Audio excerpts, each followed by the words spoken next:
Bonsoir.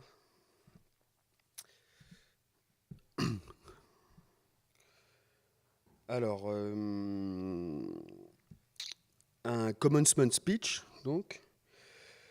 J'ai l'impression que c'est la tradition a pour but de répondre à l'éternelle question des mortels. Comment faire, diable, pour être heureux? Alors, je ne suis pas Steve Jobs, ni un acteur de Game of Thrones, ni le producteur de Batman, ni l'homme qui a tué Ben Laden. Ils ont tous produit d'excellents discours motivationnels. Je vous invite à les lire, ça donne vraiment la pêche.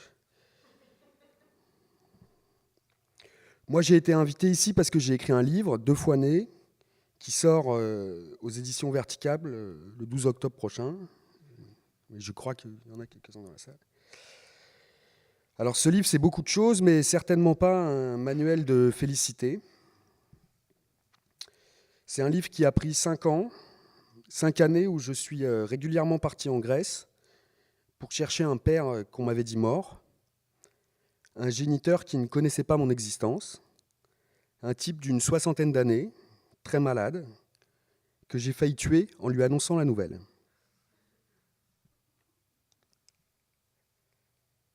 Ces 5 années de confrontation directe, parfois pénibles et fastidieuses, avec un passé pourrave qui refuse absolument de passer, un passé qui arrive en permanence. D'ailleurs, si on y prête un peu attention, c'est une des caractéristiques du passé. Ces 5 années, donc, que j'aimerais dire de combat, même si de galère me semble aussi juste, m'ont quelque part ôté l'espoir d'atteindre le bonheur. C'est-à-dire ce qu'on appelle communément le bonheur. Une sorte d'état avachi et éthéré où on flotte sur un canapé de nuages en short hawaïen, la télécommande à la main, dans un loft immensément blanc et baigné de lumière, une panthère parfumée traînant au fond du jardin.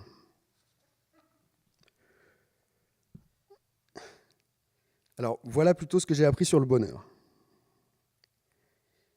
Tout commence dans la forêt, en hiver, lors d'une après-midi de biture qui fait suite à une soirée le lendemain d'une matinée d'une fête d'au moins 3 jours.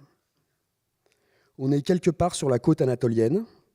Crésus, le type le plus riche de Lydie, court après un satyre, avec l'obstination un peu abrutie d'un lendemain de cuite qui serait une nouvelle cuite. Il veut savoir si lui, Crésus, le roi plein aux as, il est bien l'homme le plus heureux parmi les hommes. Le satyre jaillit, bondit, apparaît dans la vigne, disparaît dans un bougainvillier, danse au milieu des lauriers roses. C'est une sorte de course-poursuite jaculatoire qui fait un peu penser au générique de Benny Hill. Jusqu'à ce que finalement, le satyre, qui ressemble à Prince, se laisse attraper et, avec un sourire ironique à ses lèvres palpitantes, il répond enfin à la question du roi. Enfant du hasard et des peines, misérable esclave de ton ventre, pourquoi me contrains-tu à te dire ce que tu as tout intérêt à ne pas entendre? La meilleure de toutes les choses t'est totalement inaccessible, n'être pas né, n'être pas, n'être rien. Et la seconde parmi les meilleures, mourir bientôt. Avant de disparaître, il ponctue d'un éclat de rire la définition bien particulière qu'il vient de donner du bonheur. Donc, la meilleure des vies pour un mortel est celle qui n'existe pas. La moins mauvaise, ensuite, c'est la vie brève, la vie d'Achille, par exemple, mort au combat, en pleine jeunesse, en pleine force, mort extrêmement vivant pour défendre l'honneur de sa cité. Mon discours pourrait s'arrêter là, mais il se trouve que le débat se poursuit quand Ulysse rencontre Achille en enfer et que c'est Achille lui-même qui vient contredire l'exemplaire vie d'Achille. Ulysse vient de le féliciter. Achille, jamais mortel, ne sera plus heureux que toi, lui a-t-il dit. Et Achille de lui répondre, n'essaye pas de me consoler de la mort, Ulysse, car je préférerais encore revenir vivre en esclave sur la terre plutôt que de vivre cette vie vague et presque éteinte de mort immobile. Ainsi donc, dans l'Odyssée, la seule évocation de la mort, c'est qu'elle sera encore pire que la vie. Dans le royaume des morts décrit par Homère, il n'y a pas de seconde vie, pas de nouveau commencement, pas d'espérance. Il n'y a aucune lumière, aucun souvenir. que moisissure et ténèbres. Et le peu d'espoir d'éternité que la gloire pouvait apporter est balayé d'un revers de main. Dans ce monde archaïque, on ne se pose donc pas de questions sur la mort. Il n'y a pas de métaphysique. Aux grandes interrogations, d'où venons-nous? Où allons-nous? Les 3 grands livres religieux de l'Antiquité, l'Iliade, l'Odyssée et la Théogonie, répondent que nous venons du chaos et que nous finirons tous en enfer. On peut trouver que c'est affreusement sombre.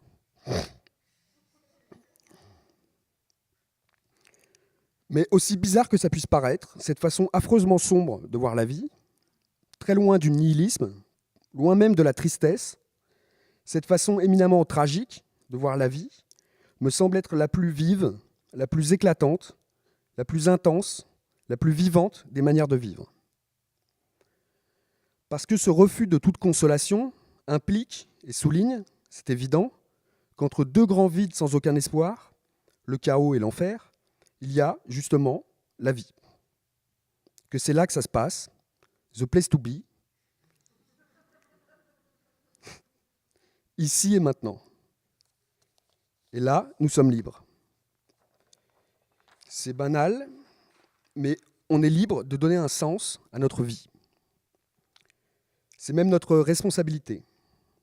Les dieux ne sont pas responsables de nous, bien au contraire.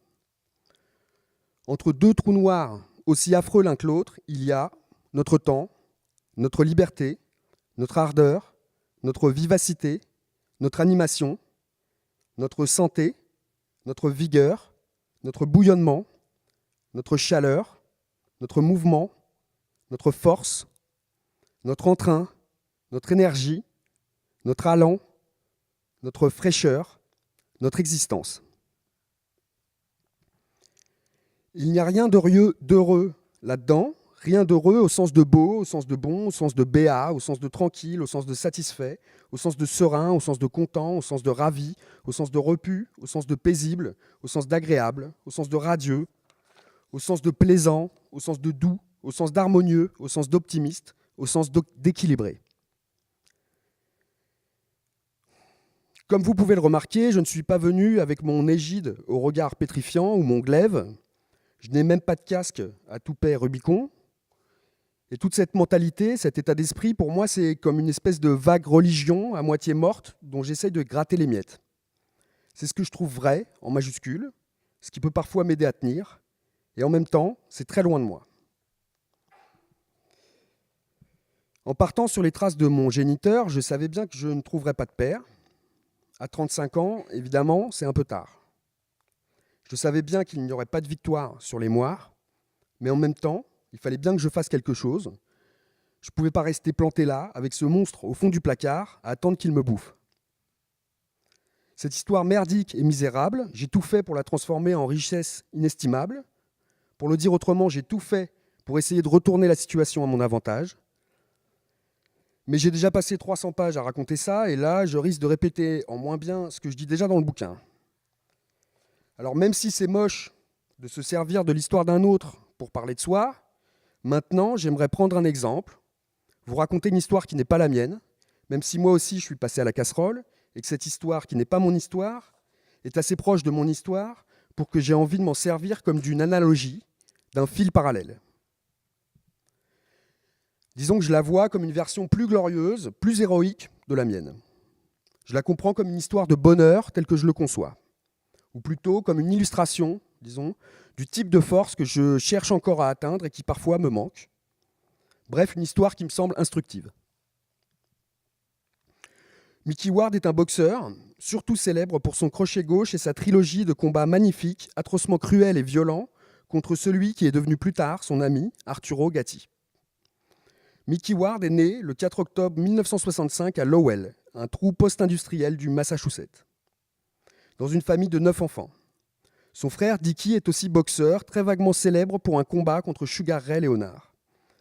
Toute la famille, plutôt déglinguée, vit pour la boxe. La mère manager, le père entraîneur, l'oncle soigneur. Avant d'être boxeur, Mickey est un enfant chétif et timide. Et il doit avoir 9 ans quand il rencontre celui qu'on surnomme Hammer.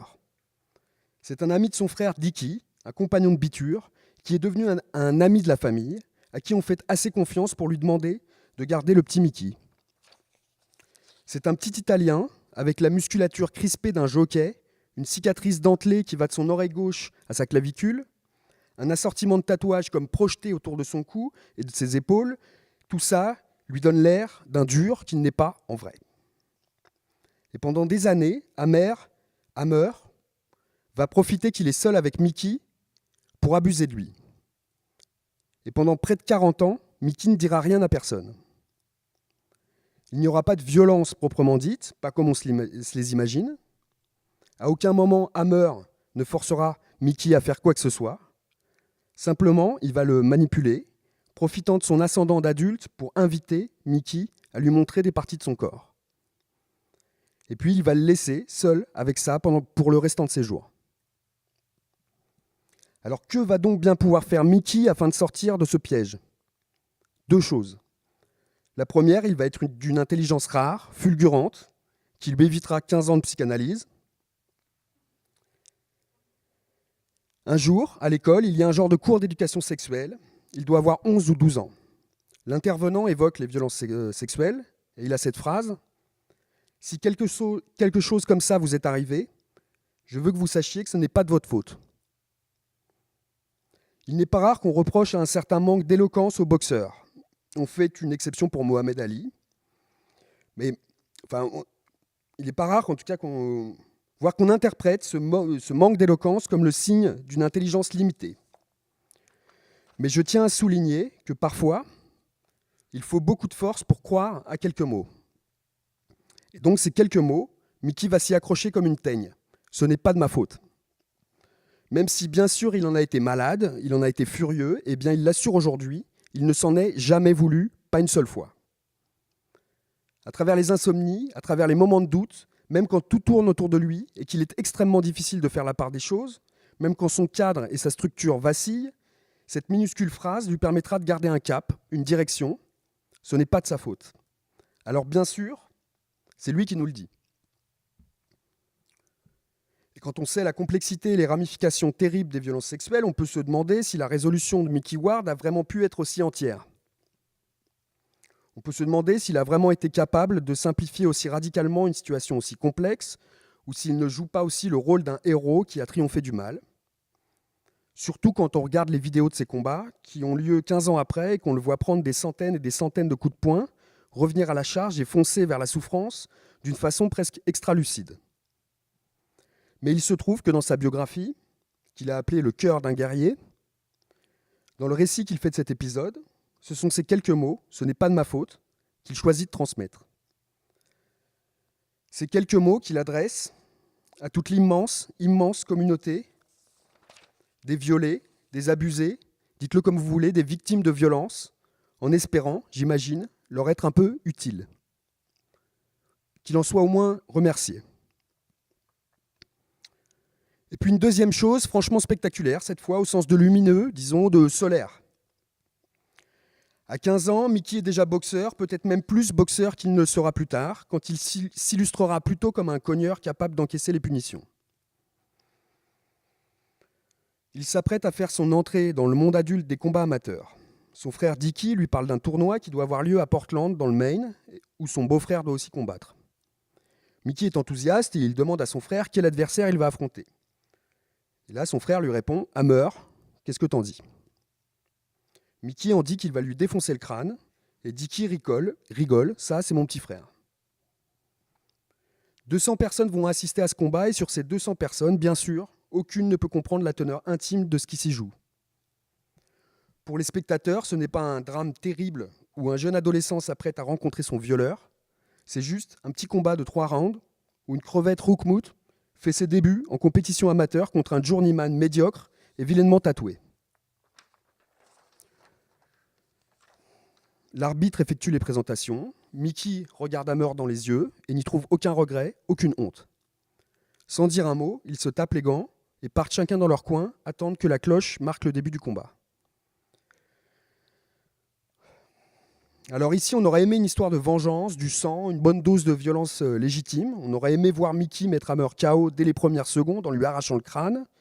On aurait aimé voir Hammer au tapis, le voir supplier Mickey Ward d'un seul coup devenu surpuissant, mais ça ne s'est pas passé comme ça. Parce que Mickey raconte qu'il s'est produit un phénomène très bizarre. Après les premiers coups échangés, il est entré dans le rythme du match, et par ce rythme, Hammer est devenu un adversaire de plus. Juste un adversaire à manœuvrer, un ennemi à déjouer. En anglais, ils disent outbox, littéralement ça pourrait dire déboxer. Un adversaire donc, le désarmer, éteindre ses stratégies, épuiser les tentatives, le tout en prenant le moins de coups possible. J'imagine que ça demande d'être extrêmement calme, posé, réfléchi, concentré et intelligent. Ils disent aussi composed, les Anglais, pour parler d'un être qui se tient. Bref, ça n'a pas été un combat formidable, rien qu'un combat un peu chiant où le plus jeune, le plus en forme, le plus doué, balade le plus peureux, le plus vieux et le moins motivé. Beaucoup de danse et très peu d'action, dira Mickey. Un travail de distance, cadré et encadré. Alors que le risque, bien sûr, pour Mickey, c'était de se mettre à pleurer en se jetant sur Hammer pour le mordre à la gorge, puis tenter de le finir à coups de pied. Le risque, c'était de céder à la folie meurtrière, à l'horreur, au crime, de se laisser déborder par la rage accumulée depuis des années, de se perdre dans cette rage, dans son histoire. Mais Mickey veut gagner ce combat, et il fait ce qu'il faut pour. Il garde son calme et se sert de sa technique, de sa ruse, de ce qu'il a appris au South End Gym, au West End Gym, au Bull Eyes et d'autres clubs.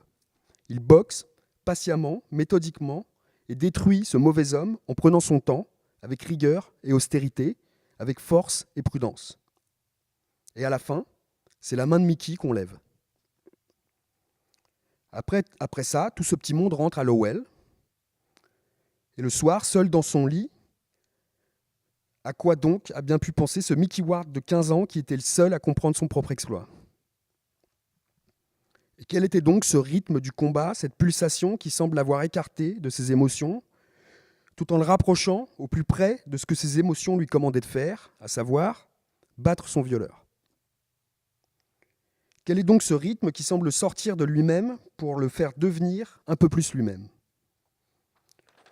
Je ne suis pas boxeur, encore moins Mickey Ward, et je n'ai pas de réponse à ces questions. Dans son autobiographie, lui-même ne développe pas.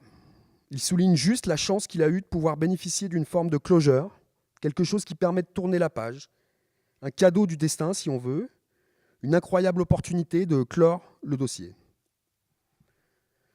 Je pense que toutes les victimes de violences sexuelles rêveraient d'un truc comme ça, ou en tout cas d'une confrontation que beaucoup n'ont même pas eu la chance de pouvoir effleurer. Quoi qu'il en soit, voilà un moment que j'imagine devoir être satisfaisant. Sans doute pas un grand moment de bonheur, mais disons un moment solide, constructif. Un moment, justement, c'est-à-dire pas une solution définitive, terminale, mais plutôt le genre d'éclat que l'on peut parfois atteindre, ce à quoi il faudra ensuite s'accrocher, dont la fragilité même augmente la grandeur et la force. Le genre de moment qui donne son prix à la vie qui n'a pas de prix. La vie ne vaut rien, mais rien ne vaut la vie, c'est ce que nous disent Ulysse et Achille à peu près tous les 3 vers. La vie ne tient qu'à un fil, alors profitons-en pour lui donner un sens et faire face aux saloperies, pour faire ce qu'on a à faire. Mickey Ward va finir sa carrière presque 20 ans plus tard, en allant jusqu'à l'extrême limite de ce qu'un homme puisse supporter. Son dernier combat contre Gatti lui rapportera $1 million dont il n'aura que très peu de temps pour profiter, car la démence pugilistique frappera au carreau. Il sera rentré dans l'histoire de la boxe par la petite porte. On retiendra son crochet gauche, son menton en fer forgé. Il y aura même un film sur sa vie, ce fighter, avec Mark Wahlberg. Ce que je retiens, moi, ce qui compte pour moi, ce que Mickey m'apporte, ce que Mickey Ward m'apporte, c'est qu'en allant se chercher, il aura su ne pas se perdre. On dit souvent qu'Ulysse, c'est l'homme du voyage, du trajet, du processus. Celui dont la route compte plus que le but. Une sorte d'aventurier. Mais Ulysse, c'est d'abord l'homme qui veut rentrer chez lui.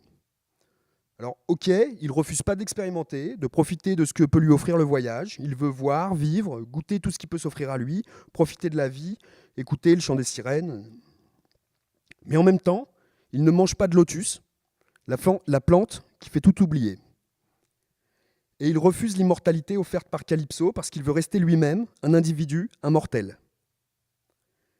Ulysse, c'est le mortel qui va traverser la tourmente avec en tête ces 3 mots simples, rentrer chez moi.